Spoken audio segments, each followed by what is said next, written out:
Je suis née infante et je mourrai infante. Cristina de Bourbon est une femme têtue. Rien ni personne, pas même son père, l'ancien roi d'Espagne Juan Carlos, ici à son bras, n'a pu la forcer à choisir entre son époux, Iñaki Urdangarin, et ses droits dynastiques. Petite sœur de l'actuel roi Felipe, Cristina de Bourbon se marie en 1997. Elle reçoit en cadeau le titre de duchesse de Palma, un conte de fées qui tournera au cauchemar et qui l'amènera devant les tribunaux.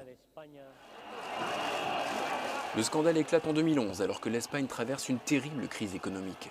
Iñaki Urdangarin est mis en examen par le juge Castro à Palma pour, entre autres, malversation et fraude fiscale. Je viens témoigner aujourd'hui pour démontrer que je suis innocent, pour défendre mon honneur et mon activité professionnelle. En avril 2013, c'est le choc. C'est au tour de l'infante d'être mise en examen par le même juge Castro pour un délit présumé de complicité dans les activités illégales de son mari. Une première pour un membre de la famille royale espagnole. L'infante se réfugie alors dans sa luxueuse demeure de Pedralbes à Barcelone. Le scandale fait rage. Les Espagnols sont furieux. L'affaire met à mal l'image de la famille royale, déjà bien écornée. Elle donne des arguments aux partisans d'un abandon de la monarchie. Malgré plusieurs recours, l'instruction se poursuit. Le juge Castro est bien décidé à traiter l'infante d'Espagne et son mari comme des justiciables ordinaires. En janvier 2014, il réaffirme l'inculpation de Cristina pour fraude fiscale et blanchiment d'argent.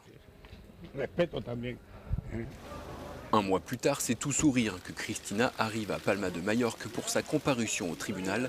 Elle réaffirme sa confiance totale envers son mari. Elle explique qu'elle ne se mêle pas de la gestion de l'entreprise qu'elle a créée conjointement avec lui.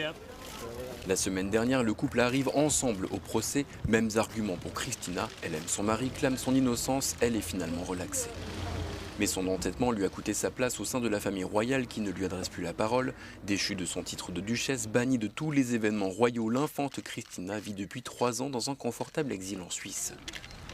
Au moment du verdict, son grand frère, le roi Felipe, dont elle était si proche, s'est contenté de dire son plus grand respect pour l'indépendance du pouvoir judiciaire.